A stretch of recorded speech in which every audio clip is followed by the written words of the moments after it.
राम राम दोस्तों, selection point YouTube channel पर आप सभी का स्वागत है। आज हम अक्टूबर 2025 की क्रोनोलॉजी के राष्ट्रीय परिदृश्य पर चर्चा करेंगे। इससे पहले मैंने एक वीडियो डाला था, उसमें हम अंतर्राष्ट्रीय परिदृश्य को पूर्ण रूप से पढ़ चुके हैं। अब ये दूसरा वीडियो है, इसमें हम राष्ट्रीय परिदृश्य के महत्वपूर्ण प्रश्नों पर चर्चा करेंगे और उनकी डिटेल में चर्चा करेंगे। तो आप अगर नए हैं इस चैनल पर तो चैनल को सब्सक्राइब कर दें, वीडियो को लाइक कर दें और अपने दोस्तों के साथ शेयर भी कर दें। अगर आप इस वीडियो की पीडीएफ चाहते हैं तो हमारे टेलीग्राम चैनल, जिसका लिंक मैंने इस वीडियो के डिस्क्रिप्शन में दिया हुआ है, आप वहां पर जाकर टेलीग्राम चैनल को ज्वाइन कर लें। वहां पर आपको निरंतर करंट अफेयर्स की क्लासेज मिलेगी और नोटिफिकेशन भी वहाँ पर मिल जाएगा क्लास का, और पीडीएफ भी करंट की क्लास की वहाँ पर मिल जाएगी। तो चलिए स्टार्ट करते हैं। राष्ट्रीय परिदृश्य है। सबसे पहले मैंने ऊपर लिख रखा है, एक छोटी न्यूज़ है, ज़्यादा इम्पोर्टेंट नहीं है, अमृत भारत एक्सप्रेस के बारे में। अमृत भारत एक्सप्रेस है, अमृत भारत एक्सप्रेस, उसको हरी झंडी दिखाकर रवाना किया है। किसने किया? प्रधानमंत्री नरेंद्र मोदी ने। और कहाँ पर किया है? ब्रह्मपुर ओडिशा से ये उधना गुजरात के मध्य में चलेगी। ब्रह्मपुर ओडिशा से उधना गुजरात के बीच चलेगी। पीएम मोदी ने इसे हरी झंडी दिखाई है। कौन सी ट्रेन है ये? Amrit Bharat express, Amrit Bharat express. फिर दूसरी न्यूज़ है cold desert reserve, cold desert reserve के बारे में। ये कहाँ पर है? ये है लाहौल स्पीति हिमाचल प्रदेश में। लाहौल स्पीति हिमाचल प्रदेश में है कोल्ड डेजर्ट रिजर्व। इसको यूनेस्को ने world network of biosphere reserve में शामिल किया है। यूनेस्को ने world network of biosphere reserve में इसको शामिल किया है। यूनेस्को की मीटिंग हुई थी, 37वीं मीटिंग कहाँ पर हुई? चीन के हांगझोउ में हुई थी। इसमें इसको शामिल किया गया। 21 देशों के 26 बायोस्फीयर रिजर्व इसमें शामिल किए गए हैं। इस बैठक में 21 देशों के 26 बायोस्फीयर रिजर्व को शामिल किया गया। भारत का कौन सा है? Cold desert reserve Lahaul Spiti Himachal Pradesh. अब भारत के कुल डेजर्ट रिजर्व की संख्या कितनी हो गई है? 13 हो गई है। कुल कितनी हो गई है? 13 संख्या हो गई है। फिर अगली न्यूज़ है चिल्ड्रन इन इंडिया रिपोर्ट 2025। ये इसका चौथा संस्करण है। चिल्ड्रन इन इंडिया रिपोर्ट 2025 चौथा संस्करण है। जारी किसने की है? सांख्यिकी और कार्यक्रम कार्यान्वयन मंत्रालय ने। सांख्यिकी और कार्यान्वयन मंत्रालय ने इसे जारी किया है। इसमें बताया गया है कि शिशु मृत्यु दर 2011 में 44 थी, जो 2023 में कितनी हो गई है? प्रति 1000 जीवित जन्म पर हो गई है 25। 2011 में तो थी 44 और 2023 में घटकर हो गई है 25, जो हमारी इस सामाजिक व्यवस्था के लिए एक शुभ संकेत है। फिर दूसरा है इसमें फैक्ट, 5 वर्ष से कम आयु के बच्चों की मृत्यु दर वो भी घटकर कितनी हो गई है? 29 हो गई है। जन्म दर प्रति 1000 जनसंख्या पर 18.4 हो गई है। और ड्रॉप आउट दर, जो स्कूलों में ड्रॉप आउट दर है, वो हो गई है 8.2%। तो ये कुछ आंकड़े हैं जो मेन फैक्ट थे, वो मैंने इस नोट्स में आपके लिए उपलब्ध करवाए हैं। दोबारा रिवीजन कर लेते हैं। चिल्ड्रन इन इंडिया रिपोर्ट 2025 चौथा संस्करण है ये, ठीक है। जारी किसने किया है? जारी किया है सांख्यिकी और कार्यक्रम कार्यान्वयन मंत्रालय ने। शिशु मृत्यु दर 2011 में 44 थी, 23 में घटकर रह गई 25। 5 वर्ष से कम आयु के बच्चों की मृत्यु दर 29 रह गई है। जन्म दर 18.4 है प्रति 1000 जनसंख्या पर। और ड्रॉप आउट रेट कितना है? वो है 8.2। तो ये दूसरी महत्वपूर्ण न्यूज़ हो गई। फिर अगली न्यूज़ है LCA तेजस, जो हमारा खुद का एयरक्राफ्ट है, इंडियन मेड स्वदेशी एयरक्राफ्ट है। उसके लिए रक्षा मंत्रालय और HAL हिंदुस्तान एरोनॉटिक्स लिमिटेड के मध्य एक समझौता हुआ है। इस समझौते में कितने विमानों के लिए हुआ है ये समझौता? ये हुआ है 97 विमानों के लिए ये समझौता हुआ है। इसमें 62,370 करोड़ रुपए की लागत आएगी। 62,370 करोड़ रुपए की लागत के 97 विमानों हेतु इसमें समझौता किया गया है। फिर 2027-28 तक इसकी डिलीवरी होगी। 2027-28 तक इसकी डिलीवरी होगी। 64% इसमें स्वदेशी सामग्री का उपयोग है, जो कि आत्मनिर्भर भारत की जो मुहिम चल रही है उसमें ये महत्वपूर्ण साबित होगा। 64% स्वदेशी सामग्री का उपयोग है। इसमें उत्तम AES रडार और स्वयं रक्षा कवच जैसी स्वदेशी प्रणालियां भी शामिल की गई है। महत्वपूर्ण बात क्या है? LCA तेजस, रक्षा मंत्रालय और HAL के बीच समझौता। 62,370 करोड़ रुपए की लागत से 97 विमान इसके बना के दिए जाएंगे रक्षा मंत्रालय को। फिर अगली न्यूज़ है, भारत के समुद्री क्षेत्र में 69,725 करोड़ रुपए के पैकेज को मंजूरी दी गई है। समुद्री क्षेत्र में इसमें योजनाएं हैं 2-3 और एक मिशन है, निधि है। तो जहाज निर्माण वित्तीय सहायता योजना 31 मार्च 2036 तक चलेगी। जहाज निर्माण वित्तीय सहायता योजना 31 मार्च 2036 तक ये चलेगी। फिर राष्ट्रीय जहाज निर्माण मिशन स्थापित किया जाएगा। एक तो जहाज निर्माण वित्तीय सहायता योजना 31 मार्च 2036 तक, फिर राष्ट्रीय जहाज निर्माण मिशन स्थापित किया जाएगा। ठीक है। इसके बाद में समुद्री विकास निधि, ये 25,000 करोड़ रुपए की है। समुद्री विकास निधि ये कितनी है? 25,000 करोड़ रुपए की है। और भारतीय समुद्री विश्वविद्यालय के अंतर्गत भारत जहाज प्रौद्योगिकी केंद्र की भी स्थापना की जाएगी। किसकी? भारत जहाज प्रौद्योगिकी केंद्र की स्थापना की जाएगी। इसके माध्यम से 30 लाख रोजगार और 4.5 लाख करोड़ निवेश का लक्ष्य है। महत्वपूर्ण बात क्या है कि भारत के समुद्री क्षेत्र के लिए पैकेज की घोषणा की गई है। कौन सा कितना पैकेज है? लगभग 70,000 करोड़ रुपए का।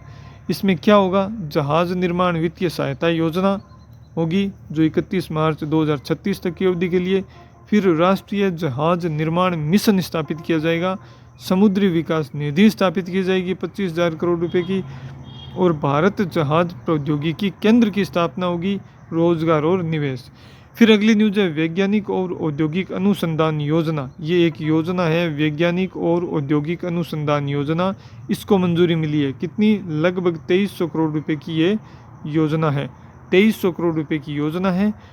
अवधि होगी 2021-22 से 2025-26 तक की। ये बैक डेट से शुरू हो चुकी है लेकिन अब ये ख़त्म होने वाली है। तो ये भी न्यूज़ वहाँ पर लिखी हुई थी तो मैंने आपके लिए नोट्स में भी ये उपलब्ध करवा दी है। तो करंट की है योजना वैज्ञानिक और औद्योगिक अनुसंधान योजना 2300 करोड़ की 2021-22 से 25-26। कार्यान्वयन कौन कर रहा है? वैज्ञानिक व औद्योगिक अनुसंधान परिषद। फिर मैं आपको लास्ट में ये भी बता दूंगा कि मोस्ट इम्पोर्टेंट कौन से हैं, उनका भी हम लास्ट में रिवीजन कर लेंगे कि वो तो आपको पढ़ने ही पढ़ने हैं। लेकिन आजकल करंट का कोई भी लिमिटेशन नहीं है, कहीं से भी पूछा जा सकता है। आप पिछले 1-1.5 साल में देख रहे होंगे करंट किस प्रकार का आ रहा है, तो कुछ भी नहीं छोड़ना है आप। और ये तो आपके लिए नोट्स उपलब्ध करवा रहा हूँ मैं, बिल्कुल आसान नोट्स है। इससे आसान नोट्स आपको करंट के नहीं मिलेंगे। भारत का पहला बांस आधारित बायो एथेनॉल संयंत्र का उद्घाटन किया गया है। भारत के पहले बांस आधारित बायो एथेनॉल संयंत्र का उद्घाटन कहाँ पर? नुमालीगढ़ रिफाइनरी असम में प्रधानमंत्री मोदी ने किया है। भारत का पहला बांस आधारित बायो एथेनॉल संयंत्र का उद्घाटन कहाँ पर? नुमालीगढ़ रिफाइनरी असम में प्रधानमंत्री मोदी ने किया है। फिर ये हमारा सिलेक्शन पॉइंट यूट्यूब चैनल है, आप इसे ज़रूर सब्सक्राइब कर लें, दोस्तों के साथ शेयर भी कर दें और वीडियो को लाइक कर लें। टेलीग्राम चैनल जिसका लिंक मैंने डिस्क्रिप्शन में दिया हुआ है वो भी आप ज़रूर ज्वाइन कर लें। फिर एक है कि साई जो स्पोर्ट्स अथॉरिटी ऑफ इंडिया है उसके राष्ट्रीय खेल विज्ञान अनुसंधान केंद्र ने IIT दिल्ली के साथ समझौता किया है। किसके लिए? नवाचार और खेलों को बढ़ावा देने के लिए, खेलों में अनुसंधान वगैरह नवाचार के लिए, टेक्नोलॉजी से जुड़ने के लिए, इसके लिए साई के राष्ट्रीय खेल विज्ञान अनुसंधान केंद्र ने IIT दिल्ली के साथ समझौता किया है। फिर RSS का शताब्दी वर्ष व विजयदशमी उत्सव मनाया गया। कब से कब तक? 28 सितंबर से 5 अक्टूबर तक। आरएसएस राष्ट्रीय स्वयंसेवक संघ का शताब्दी वर्ष व विजयदशमी उत्सव 28 सितंबर से 5 अक्टूबर 2025 के मध्य मनाया गया। और वो जो पिछले पेज की न्यूज़ थी, बायो इथेनॉल प्लांट, तो Assam bio ethanol private limited NRL, Fortum ऑयज और केम पोलिस ओई के बीच में ये समझौता हुआ है। ये चारों मिलकर इसे बनाएंगे। फिर अगली मोस्ट इम्पोर्टेंट न्यूज़ है, कौन सी है? 15वें उपराष्ट्रपति चुनाव। ये ध्यान रखना आप, कौन से उपराष्ट्रपति चुनाव है? 15वें उपराष्ट्रपति चुनाव है। चुनाव हो गए, राष्ट्रपति उपराष्ट्रपति कौन बने? सीपी राधाकृष्णन। सीपी राधाकृष्णन बने। पूरा नाम भी पूछा जा सकता है, चंद्रपुरम पोनुसामी राधाकृष्णन।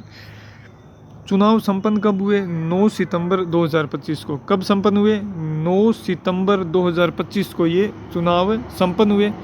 कुल मतदाता कौन थे? 781, 781 कुल मतदाता थे। 767 मत पड़े और 752 वैध मत हुए। 15 मतों को अवैध घोषित कर दिया गया। एनडीए के उम्मीदवार थे CP Radhakrishnan. NDA national democratic alliance, जो बीजेपी समर्थित एनडीए गठबंधन है, उसके उम्मीदवार थे सीपी राधाकृष्णन, जिन्हें 452 वोट मिले। फिर इंडिया गठबंधन, उसके उम्मीदवार थे बी सुदर्शन रेड्डी, जिन्हें 300 वोट मिले और 152 वोट से सीपी राधाकृष्णन को जीत मिली।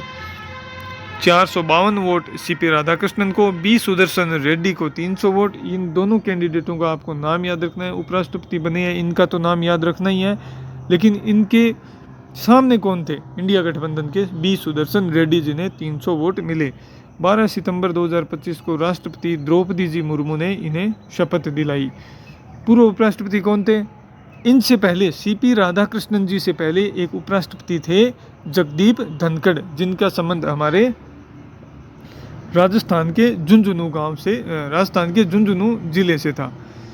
ठीक है, तो इन्होंने इस्तीफा दे दिया था 21 जुलाई को। उसके बाद ये उपराष्ट्रपति चुनाव दोबारा हुए। तो ये उपराष्ट्रपति के बारे में बात हो गई। फिर अगली न्यूज़ है राज्य ऊर्जा दक्षता सूचकांक 2024। राज्य ऊर्जा दक्षता सूचकांक 2024, ये इसका 6ठा संस्करण है। अगस्त 2025 में जारी किया गया है। जारीकर्ता कौन है? ऊर्जा दक्षता bureau, BEE, bureau of energy efficiency. जारी करता है ऊर्जा दक्षता ब्यूरो। 6ठा संस्करण है इसका। 66 संकेतकों का उपयोग हुआ है। 6ठा संस्करण और 66 संकेतक। अग्रणी राज्य कौन से हैं? आंध्र प्रदेश, कर्नाटक और महाराष्ट्र। अग्रणी राज्य कौन से हैं? आंध्र प्रदेश, कर्नाटक और महाराष्ट्र। और दावेदारों की श्रेणी में कौन कौन से हैं? राजस्थान, हरियाणा, पंजाब, यूपी और ओडिशा। इसमें कुल 4 श्रेणियां बनाई गई है। अग्रणी, दावेदार और 2 और अन्य श्रेणियां थी, लेकिन इम्पोर्टेंट नहीं है ज़्यादा, इसलिए मैंने 2 ही लिखी है, एक तो अग्रणी और एक जिसमें राजस्थान शामिल है। तो अग्रणी राज्य में तो हो गए आंध्र प्रदेश, कर्नाटक और महाराष्ट्र, और दावेदारों की श्रेणी में हो गए राजस्थान, हरियाणा, पंजाब, यूपी और ओडिशा। फिर अगली न्यूज़ है उच्च शैक्षणिक संस्थान भारत रैंकिंग 2025। NIRF रैंकिंग है भारत के जो उच्च शैक्षणिक संस्थान हैं उनमें टॉप कौन है, उसकी रैंकिंग है ये केंद्रीय शिक्षा मंत्री है धर्मेंद्र प्रधान, उन्होंने NIRF के तहत रैंकिंग जारी की है।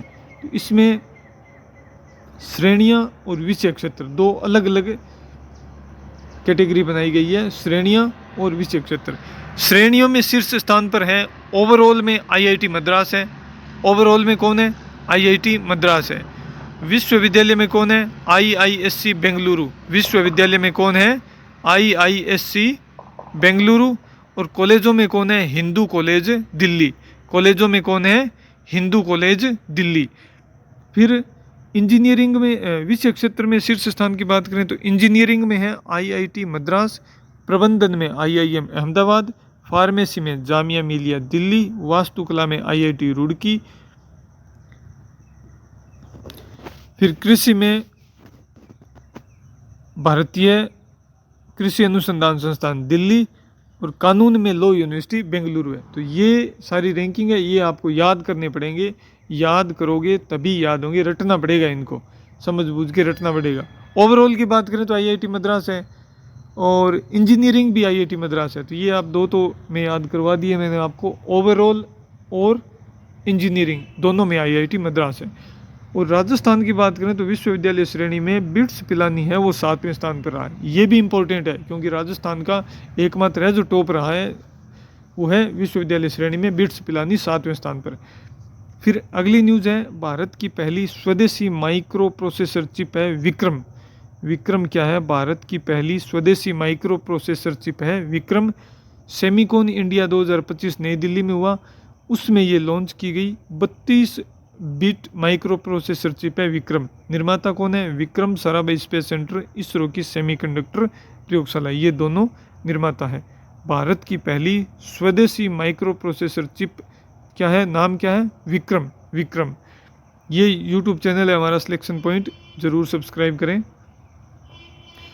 फिर अगली न्यूज़ है, नमो भारत ट्रेन देश की सबसे तेज़ ट्रेन बन गई है, 160 किलोमीटर प्रति घंटे की रफ्तार से चलने वाली।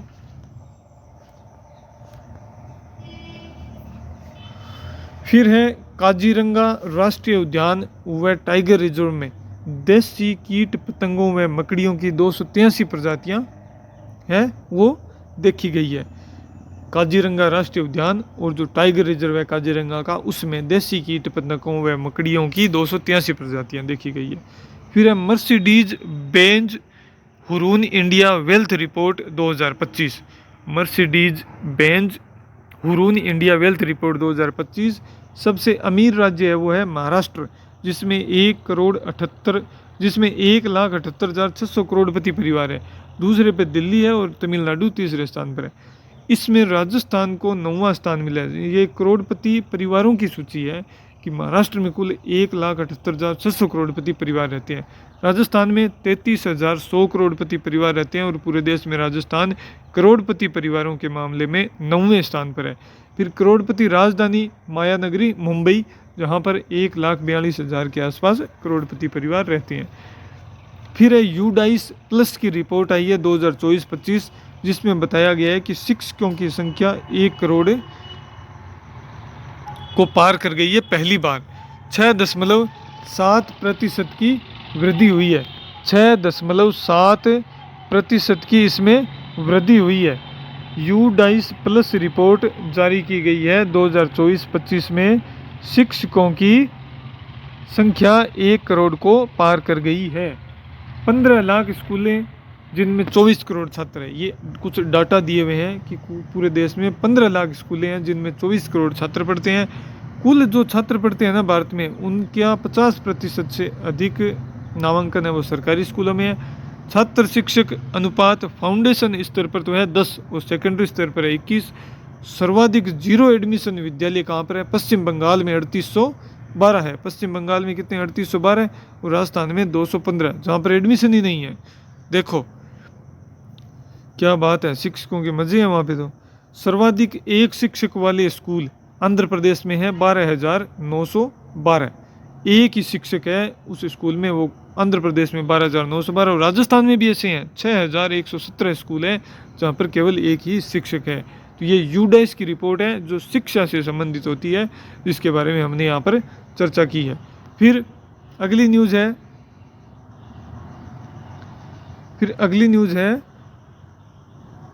एशियाई खेलों में भागीदारी के लिए नए चयन मानदंड जारी किए गए हैं। जो एशियाई खेलों में भाग कौन कौन ले सकता है, किस प्रकार के खिलाड़ी, तो वो है व्यक्तिगत स्पर्धा में पिछले 12 माह में आयोजित अंतिम सीनियर एशियाई चैंपियनशिप में 6ठा स्थान प्राप्त किया हो, या अंतर्राष्ट्रीय रैंकिंग एशियाई देशों में शीर्ष 6 में हो। यानी कि पिछले 12 माह में आयोजित अंतिम सीनियर एशियाई चैंपियनशिप है, उसमें 6ठा स्थान, या अंतर्राष्ट्रीय रैंकिंग एशियाई देशों में शीर्ष 6 में हो। टीम स्पर्धा की बात करें तो पिछले 12 माह में आयोजित अंतिम सीनियर एशियाई चैंपियनशिप में शीर्ष 8वें स्थान, या अंतर्राष्ट्रीय रैंकिंग में एशियाई देशों में शीर्ष 8वें स्थान हो। एशियाई खेल 2026 का आयोजन कहाँ पर होगा? नागोया, जापान में। ये कुछ परिवर्तन किए गए हैं भागीदारी से संबंधित, इनको भी आप याद रखना। फिर 2 टूल किट और एक ऐप है वो लॉन्च किए गए हैं, सहज वृद्ध मित्र टूल किट और श्रृंखला हम। सहज वृद्ध मित्र टूल किट और श्रृंखला हम लॉन्च किए गए हैं सामाजिक न्याय और अधिकारिता विभाग के द्वारा। सामाजिक न्याय और अधिकारिता विभाग के द्वारा लॉन्च हुए हैं वरिष्ठ नागरिकों के कल्याण और देखभाल को बढ़ावा देने के लिए। वरिष्ठ नागरिकों के कल्याण और देखभाल को बढ़ावा देने के लिए। फिर प्रधानमंत्री ने अरुणाचल प्रदेश में रखी है जल विद्युत परियोजनाओं की आधारशिला। प्रधानमंत्री ने अरुणाचल प्रदेश में जल विद्युत परियोजनाओं की आधारशिला रखी है। उनके नाम आपको याद रखना है, क्या नाम है? एक तो है हीओ जल विद्युत परियोजना 240 मेगावाट की, दूसरी है टाटो 1 जल विद्युत परियोजना 186 मेगावाट की। हीओ और टाटो 1 ये दोनों जल विद्युत परियोजनाएं प्रधानमंत्री ने अरुणाचल प्रदेश में इनकी आधारशिला रखी है। लागत कितनी आएगी? 3700 करोड़ रुपए। लागत कितनी आएगी इनकी? 3700 करोड़ रुपए की आएगी। फिर कन्वेंशन सेंटर की आधारशिला भी रखी है तवांग में। कहाँ पर रखी है? तवांग में, जो 9820 फीट ऊंचा बनेगा। फिर अगली न्यूज है विश्व स्तरीय ग्रीन फील्ड शिपयार्ड विकसित करने हेतु Mazagon dock ship builders limited का गाइडेंस तमिलनाडु के साथ एमओयू हुआ है। किसका? Mazagon dock ship builders limited का एमओयू हुआ है गाइडेंस तमिलनाडु के साथ। ये हो गई न्यूज। फिर है यूनेस्को विश्व विरासत संभावित सूची में भारत के 7 प्राकृतिक स्थलों को शामिल किया गया है। यूनेस्को विश्व विरासत संभावित सूची में भारत के 7 प्राकृतिक स्थल शामिल किए गए हैं। भारत के विरासत स्थलों की संख्या है वो बढ़कर हो गई है 62 से 69, 62 से इंक्रीज होके हो गई है 69, जिसमें 49 सांस्कृतिक है, 17 प्राकृतिक है और 3 मिश्रित है। 49 सांस्कृतिक, 17 प्राकृतिक और 3 मिश्रित। अब जो 7 शामिल हुए हैं उनको आपको याद रखना बहुत जरूरी है, क्योंकि इनमें से किसी को देकर पूछा जा सकता है। दक्कन ट्रेप महाराष्ट्र में, सेंट मेरी द्वीप समूह की भूवैज्ञानिक विरासत ये कर्नाटक में है। सेंट मेरी द्वीप समूह की भूवैज्ञानिक विरासत कर्नाटक में है। मेघालय युग की गुफाएं ये मेघालय में है। करकला चट्टानें, कैसे करकला कैसे केरल। नागा हिल ओफियोलाइट ये नागालैंड में, नागा हिल ओफियोलाइट नागालैंड में है। फिर एर्रा मट्टी डिबालू ये आंध्र प्रदेश में है। एर्रा मट्टी डिबालू आंध्र प्रदेश में। तिरुमाला पहाड़ियों की प्राकृतिक विरासत ये आंध्र प्रदेश में है। तो ये कुल यूनेस्को विश्व विरासत संभावित सूची में भारत के 7 प्राकृतिक स्थल शामिल किए गए उनकी लिस्ट है। कुल 62 से बढ़कर 69 हो गई है। एक है अनोखी दुनिया पार्क लॉन्च किया गया है। अनोखी दुनिया पार्क है ये कहाँ पर लॉन्च किया गया है? ये लॉन्च हुआ है खुर्जा बुलंदशहर उत्तर प्रदेश में। कहाँ पर? खुर्जा बुलंदशहर उत्तर प्रदेश में। इसमें सिरेमिक अपशिष्ट का उपयोग करके इसे बनाया गया है, अनोखी दुनिया पार्क। फिर है मिग 21 भारतीय वायुसेना से विदाई। मिग 21 जो रशिया से हमने खरीदे हुए विमान थे उनकी भारतीय वायुसेना से विदाई कर दी गई है। बहुत पुराने सोवियत यूनियन के ये विमान थे। 1963 में इन्हें शामिल किया गया था भारतीय वायुसेना में और 2025 में विदाई कर दी गई। चंडीगढ़ एयरफोर्स स्टेशन पर ही इन्हें भारतीय वायुसेना में शामिल किया गया था और चंडीगढ़ एयरफोर्स स्टेशन पर इन्हें समारोह आयोजित करके विदाई दी गई। अंतिम उड़ान भरी air chief marshal AP Singh ने। Air chief marshal AP Singh ने और 23वां स्क्वाड्रन पैंथर्स था उसने फॉर्मेशन बनाकर विदाई दी। तो मिग 21 की विदाई हो चुकी है और उसकी जगह कौन लेंगे? जो स्वदेश निर्मित तो मेड इन इंडिया है तेजस फाइटर जेट, वो इसकी जगह लेंगे।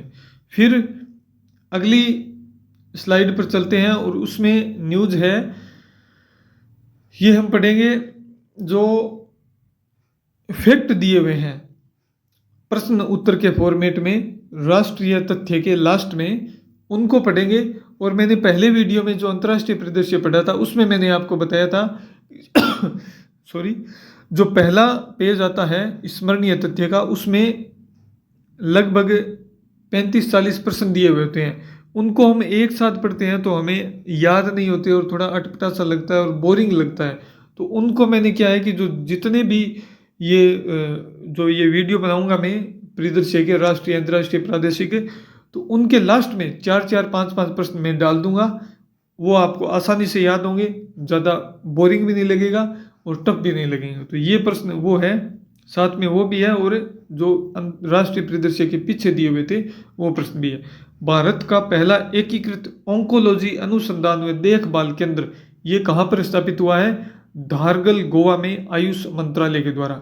भारत का पहला एकीकृत ऑन्कोलॉजी अनुसंधान व देखभाल केंद्र धारगल, गोवा में, आयुष मंत्रालय द्वारा स्थापित हुआ है। फिर दूसरा प्रश्न है, केंद्रीय ऊर्जा शोध संस्थान की नई क्षेत्रीय जांच प्रयोगशाला हुई है, ये कहाँ स्थापित हुई है? ये हुई है नासिक, महाराष्ट्र में। केंद्रीय ऊर्जा शोध संस्थान की नई क्षेत्रीय जांच प्रयोगशाला नासिक, महाराष्ट्र में स्थापित हुई है। फिर है तीसरा प्रश्न, दुनिया का सबसे बड़ा भारतीय सांकेतिक भाषा अनुसंधान एवं प्रशिक्षण केंद्र ने डिजिटल संग्रह लॉन्च किया है। ये भारतीय सांकेतिक भाषा अनुसंधान और प्रशिक्षण केंद्र ने इस डिजिटल संग्रह को लॉन्च किया है, और इसका उद्देश्य क्या है? बधिर समुदाय को सशक्त बनाना और समावेशी शिक्षा को बढ़ावा देना। इसको बधिर समुदाय के लिए ये लॉन्च किया गया है। फिर है अगली न्यूज, दंत चिकित्सा प्रौद्योगिकी नवाचार केंद्र की स्थापना ये की है डीएसटी और आईसीएमआर के द्वारा। डीएसटी और आईसीएमआर ने स्थापना की है दंत चिकित्सा प्रौद्योगिकी नवाचार केंद्र की। कहाँ पर की है? मौलाना आजाद दंत चिकित्सा विज्ञान संस्थान, नई दिल्ली में की गई है। फिर है, भारत ने क्रिकेट एशिया कप जीता है, पाकिस्तान को फाइनल में हराया। दुबई में फाइनल हुआ था और 9वीं बार भारत ने जीता है। पूरा विस्तृत चर्चा हम राष्ट्र खेल परिदृश्य में करेंगे। फिर यूएस ओपन टेनिस महिला एकल का खिताब किसने जीता है? आर्यना सबालेंका ने। यूएस ओपन टेनिस महिला एकल का खिताब जीता है आर्यना सबालेंका ने, और पुरुष एकल का खिताब किसने जीता है? कार्लोस अल्कारेज ने। वो भी हम आगे पढ़ेंगे। फिर प्रधानमंत्री मोदी ने रखी माही बांसवाड़ा राजस्थान परमाणु ऊर्जा की नींव, ये कहाँ पर रखी है? नापला गांव बांसवाड़ा में, प्रधानमंत्री मोदी ने। फिर 28वां राष्ट्रीय ई गवर्नेंस सम्मेलन ये कहाँ पर आयोजित हुआ? ये हुआ विशाखापत्तनम, आंध्र प्रदेश में। एशिया कप जीता भारत ने, पाकिस्तान को हराकर 9वीं बार। दुबई यूएई में हुआ था। यूएस ओपन टेनिस महिला एकल आर्यना सबालेंका, पुरुष एकल कार्लोस अल्कारेज। माही बांसवाड़ा राजस्थान परमाणु ऊर्जा की नींव नापला गांव में रखी है प्रधानमंत्री मोदी ने, और 28वां राष्ट्रीय ई गवर्नेंस सम्मेलन का हुआ विशाखापट्टनम, आंध्र प्रदेश में। तो ये अंतर्राष्ट्रीय परिदृश्य पढ़ने के बाद ये दूसरा वीडियो है, ये था इसमें राष्ट्रीय परिदृश्य क्रोनोलॉजी का, ये हमने पूरा पढ़ा है। ये आपको शानदार नोट्स मिल गए हैं, इससे बढ़िया आपको नोट्स कहीं नहीं मिलेंगे। और इन नोट्स को आप पीडीएफ फॉर्मेट में चाहते हैं तो हमारा टेलीग्राम चैनल है सिलेक्शन पॉइंट, जिसे आप ज्वाइन कर लें, वहाँ पर आपको इसकी पीडीएफ मिल जाएगी। और इसको रिवाइज भी करते रहें, आपको और कुछ भी पढ़ने की ज़रूरत नहीं है। क्रोनोलॉजी एक बार पढ़ लीजिए, फिर रिवीजन कर लीजिए यहाँ से, और बार बार इनको आप रिवाइज करते रहिए। एक बार हम दोबारा रिवीजन कर लेते हैं, फटाफट जो इम्पोर्टेंट है उसी का रिवीजन करेंगे, जो मोस्ट इम्पोर्टेंट है। अमृत भारत एक्सप्रेस पीएम मोदी द्वारा हरी झंडी, ब्रह्मपुर ओडिशा से उधना गुजरात के बीच। Cold desert reserve Lahaul Spiti Himachal Pradesh में यूनेस्को ने world network of biosphere reserve में शामिल किया। भारत के कुल हो गए हैं 13। चिल्ड्रन इन इंडिया रिपोर्ट का चौथा संस्करण जारी किया है सांख्यिकी और कार्यक्रम कार्यान्वयन मंत्रालय ने, जिसमें ये बताया गया है कि शिशु मृत्यु दर 2011 में 44 थी, 2023 में घटकर 25 हो गई है।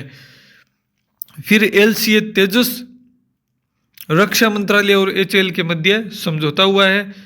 उसके बाद में भारत के समुद्री क्षेत्र में 69,725 करोड़ रुपए के पैकेज को मंजूरी, जिसमें जहाज निर्माण वित्तीय सहायता योजना, राष्ट्रीय जहाज निर्माण मिशन, राष्ट्रीय विकास निधि और भारत जहाज प्रौद्योगिकी केंद्र की स्थापना होगी। फिर वैज्ञानिक और औद्योगिक अनुसंधान योजना जो 2297 करोड़ की है। फिर भारत का पहला बांस आधारित बायो एथेनॉल संयंत्र का उद्घाटन हुआ है, कहाँ पर? नुमालीगढ़ रिफाइनरी, असम में, प्रधानमंत्री मोदी के द्वारा। फिर साई के एक संस्थान अनुसंधान केंद्र ने आईआईटी दिल्ली के साथ समझौता किया है। विजयादशमी उत्सव और आरएसएस का शताब्दी वर्ष 28 सितंबर से 5 अक्टूबर तक मनाया गया। 15वें उपराष्ट्रपति चुनाव हुए। 15वें उपराष्ट्रपति बने हैं सीपी राधाकृष्णन, एनडीए के उम्मीदवार थे। इंडिया गठबंधन के बी सुदर्शन रेड्डी को 152 वोटों से हराया। राज्य ऊर्जा दक्षता सूचकांक 2024 का छठा संस्करण, जिसमें अग्रणी राज्य है आंध्र प्रदेश, राजस्थान है दावेदारों की श्रेणी में। फिर है उच्च शैक्षणिक संस्थान भारत रैंकिंग 2025, केंद्रीय शिक्षा मंत्री धर्मेंद्र प्रधान ने जारी की है, जिसमें श्रेणियों में ओवरऑल आईआईटी मद्रास प्रथम है, विश्वविद्यालय में आईआईएससी बेंगलुरु है और विषय क्षेत्र में इंजीनियरिंग में आईआईटी मद्रास है। और राजस्थान की बात करें तो विश्वविद्यालय श्रेणी में बिट्स पिलानी 7वें स्थान पर रहा है। फिर भारत की पहली स्वदेशी माइक्रो प्रोसेसर चिप, जिसका नाम क्या है, विक्रम है, सेमिकॉन इंडिया 2025 नई दिल्ली में आयोजित हुआ था, वहां पर लॉन्च की गई है ये। फिर नमो भारत ट्रेन भारत की सबसे तेज ट्रेन बन गई है। Mercedes Benz Hurun India wealth report 2025 सबसे अमीर राज्य महाराष्ट्र और राजस्थान का है 9वां स्थान। करोड़पति राजधानी है मुंबई।